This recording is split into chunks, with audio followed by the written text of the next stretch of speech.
Vous m'entendez très bien? Bon, bah, c'est très bien. Bonjour à toutes et à tous. Merci d'être venus pour cette cérémonie du 11 novembre. Je voudrais tout d'abord excuser les conseillers municipaux qui ne peuvent pas être présents parmi nous pour différentes raisons, et en particulier pour le travail. Donc Victor Dongeguet et Céline Favier.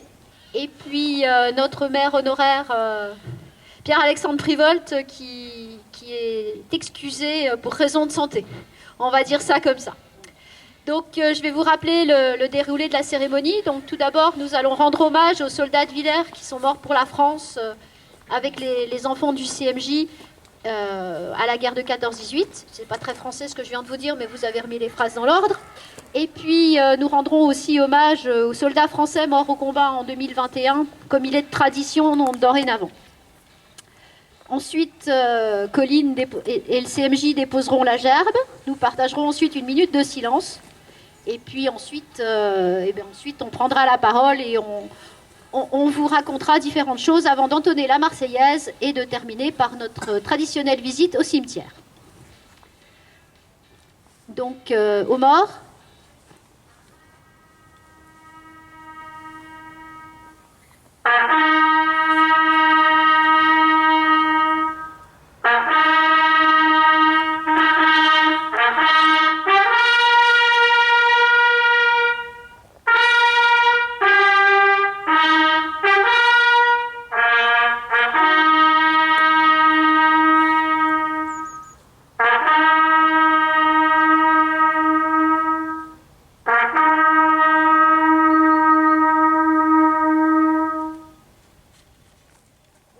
Les enfants, je vous donne le micro.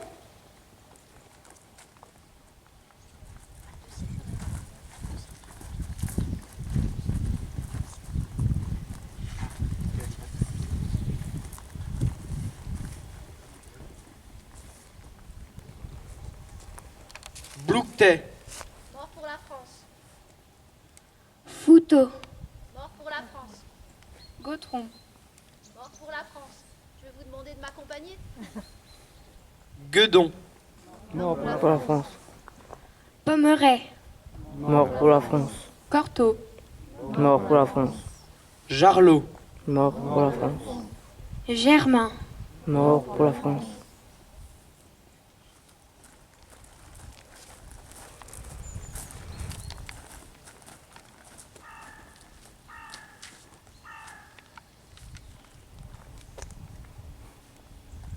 Vivran. Mort pour la France. Cotteron. Mort pour la France.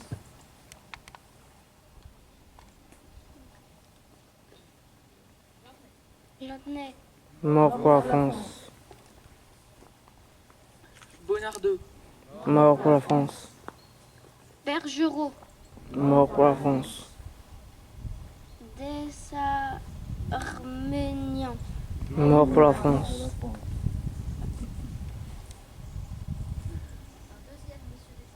Des Arméniens. Mort pour la France. Suchet. Mort pour la France. Et donc maintenant, nous allons rendre hommage aux soldats qui sont morts cette année, enfin depuis le 11 novembre de l'an dernier, qui sont morts pour la France dans les différentes campagnes militaires auxquelles la France participe. Donc je redonne la parole à nos jeunes du CMJ et puis je vous demanderai, comme on vient de le faire, de dire mort pour la France. Colonel Sébastien Botta, commandant de la défense aérienne et des opérations aériennes, mort pour la France en Égypte le 12 novembre 2020. Mort. Maréchal des logis, tanneries, Maury. Premier régiment des chasseurs, mort pour la France au Mali le 28 décembre 2020. Brigadier Dorian Issakanian, premier régiment de chasseurs morts pour la France au Mali le 28 décembre 2020. Mort pour la France. Brigadier Cantier Pochet, premier régiment des chasseurs morts pour la France du Mali le 28 décembre 2020. Mort pour la France.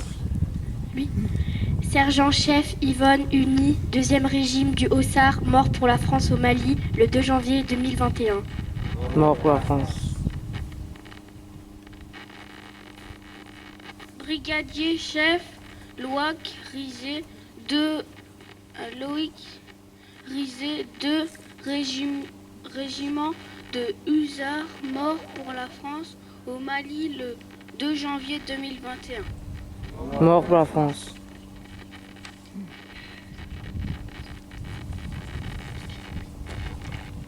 Sergent Maxime Blasco, 7e bataillon de chasseurs alpins, mort pour la France au Mali le 24 septembre 2021.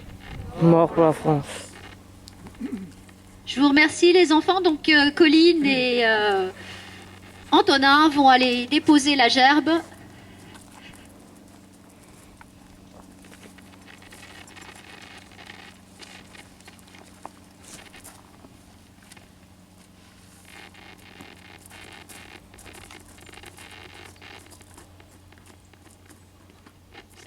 Je sais que tu pouvais la laisser à côté dans un coin.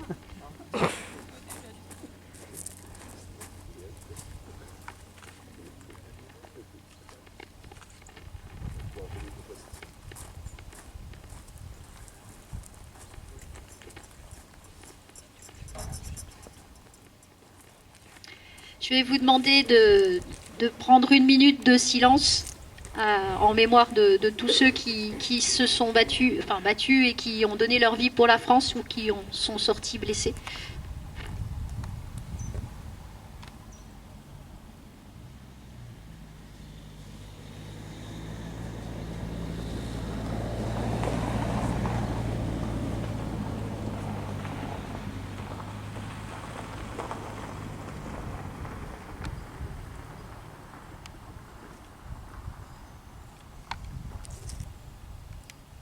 Je vous remercie. Donc maintenant, le moment que vous attendez tous avec impatience, je vais demander à Myriam et à Sylvain, les 2 adjoints, de me rejoindre. Eh ben oui, ah bon, vous n'allez pas me laisser toute seule, hein. Nous sommes solidaires, encore au moins aujourd'hui. Donc je vais commencer par vous lire le petit mot de Madame Geneviève Darrieussecq, ministre déléguée auprès de la ministre des Armées, chargée de la mémoire et des anciens combattants. 11 novembre. La fin des combats de la Grande Guerre a marqué les consciences et imprégné les mémoires. Événement qui transcende le temps et franchit les générations. Nul besoin d'ajouter une année ou un millésime, ce jour et ce mois ont intégré depuis plus d'un siècle notre patrimoine commun. À la 11e heure du 11e jour du 11e mois, après 4 interminables années, le canon s'est tu. La fureur s'est calmée. Le dernier mort, le dernier tir, la dernière détonation. Depuis Compiègne, où l'armistice a été signé à l'aube, jusqu'au front, du premier des clairons à tous les clochers de France, de l'esplanade de chaque ville à la moindre place de village, une déferlance de soulagement, un soupir de délivrance ont traversé le pays de part en part. Derrière l'allégresse, derrière le tricolore flottant aux fenêtres et les Marseillaises triomphantes, partout le deuil, les blessures inguérissables, les ruines matérielles, morales et humaines qui se sont installées pour longtemps. Des mères et des pères qui n'ont pas retrouvé leurs fils, des fratries qui n'ont pas retrouvé leur père, des épouses et des époux qui ont perdu l'être aimé. Le pays est traversé par la sourde évidence que rien ne sera plus jamais comme avant. En ce jour, donc aujourd'hui, dans les nécropoles, devant les monuments aux morts, sur les places de toutes nos cités, toutes les générations rassemblées, nous nous souvenons de ceux qui se sont battus pour la France entre 1914 et 1918, de ceux tombés au champ d'honneur sur tous les fronts d'Orient et d'Occident. Nous nous souvenons du combat valeureux de ceux qui, venus des 5 continents, ont défendu un sol qu'ils n'avaient auparavant jamais foulé. Les noms gravés sur nos monuments aux morts nous rappellent constamment les valeurs d'honneur, de courage, de dévouement et de bravoure. Ils nous rappellent la fraternité d'armes. La même fraternité unit toutes les filles et tous les fils de France qui œuvrent aujourd'hui à la défense de notre pays et qui mènent notre inlassable combat pour la liberté. La même fraternité mémorielle qui, chaque 11 novembre, nous réunit pour honorer les combattants de tous les conflits, pour rendre hommage à ceux qui ont accompli leur devoir jusqu'au don suprême. La nation salue la mémoire des soldats morts pour la France en 2021. Aujourd'hui, dans un même mouvement, La France reconnaissante fait cortège au cercueil d'Hubert Germain, jusqu'à la crypte du mémorial de la France combattante au Mont Valérien. Cela, la volonté du général de Gaulle, l'ultime compagnon de la libération, y reposera. Dernier dans la mort, parmi les premiers de 1940, Hubert Germain est le porte-étendard des 1038 illustres qui ont tant fait pour l'idéal de liberté et l'esprit français. La flamme des compagnons s'est éteinte, mais nous sommes les dépositaires de ces braises ardentes. Entretenons-les sans cesse, ravivez-les inlassablement en honorant ceux qui donnent leur vie pour la France, ceux qui la servent avec dévouement et courage.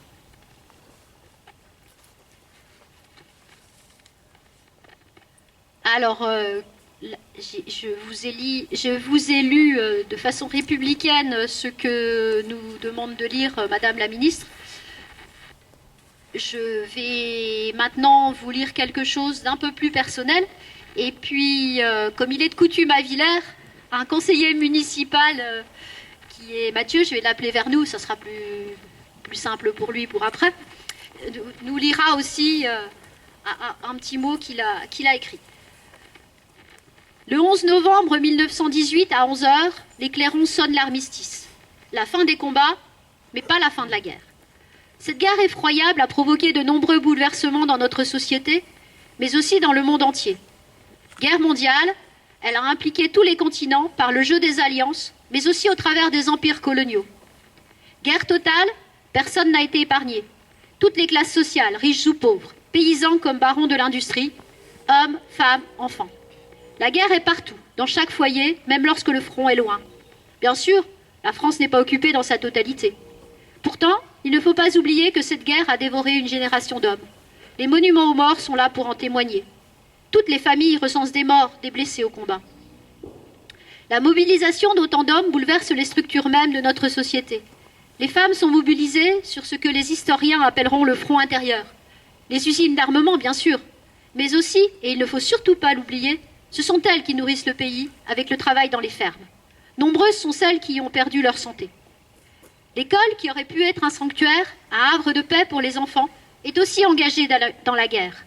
Pas seulement parce que chaque jour, de nouveaux petits écoliers sont orphelins, mais aussi parce que la guerre s'évite à l'école au travers des leçons. Les dictées évoquent des discours patriotiques. Les compositions françaises ont pour sujet la guerre, la vaillance des soldats, la fourberie de l'ennemi. Les mathématiques ont pour support le calcul de rations, de munitions. L'enfant, avenir de la nation, est formé pour devenir un héros et haïr l'ennemi. La guerre suivante est là aussi en gestation. À notre époque, ce n'est plus la nation qui est au centre des projets, mais l'argent. Nos enfants deviennent alors une variable d'ajustement budgétaire, au niveau national, mais aussi au niveau local, ce que je ne peux que déplorer. Ils sont l'avenir de notre nation et devraient être au centre de toutes nos préoccupations, de toutes nos attentions. Leur éducation, ou plutôt leur instruction, devait être la clé de voûte de toutes les politiques publiques. Je conclurai avec Victor Hugo.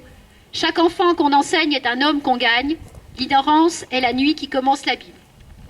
Je vous remercie.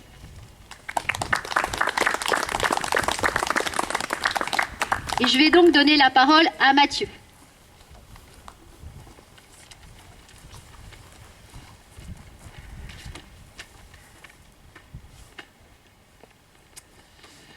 Aujourd'hui, 11 novembre, nous sommes réunis pour commémorer l'armistice de la Grande Guerre 14-18.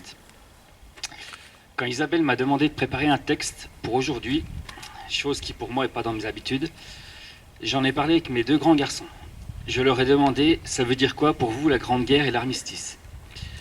Évidemment, ils m'ont répondu avec les connaissances qui sont les leurs.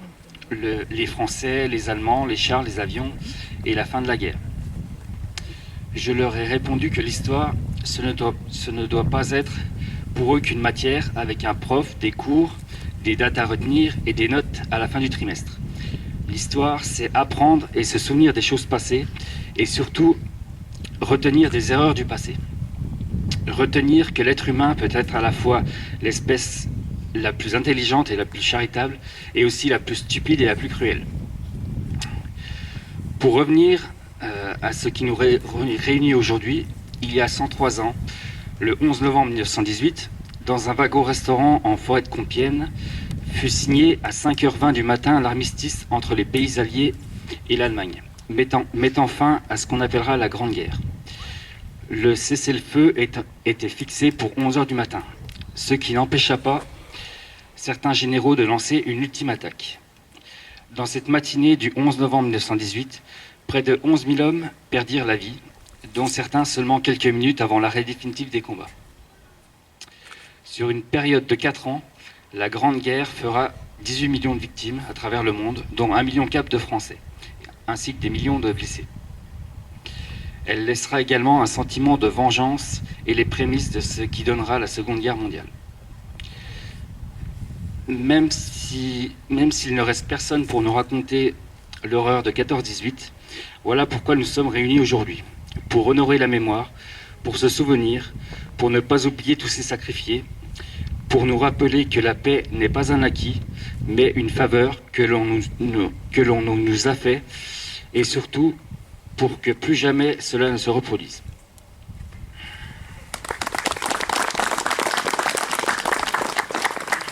Merci Mathieu. Donc, eh bien, nous allons, avant de conclure cette cérémonie, entonner la Marseillaise tous ensemble. Vous avez tous les paroles et je compte sur vous tous.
Encore bravo à tous, on progresse d'année en année. La prochaine fois, on mettra seulement la musique.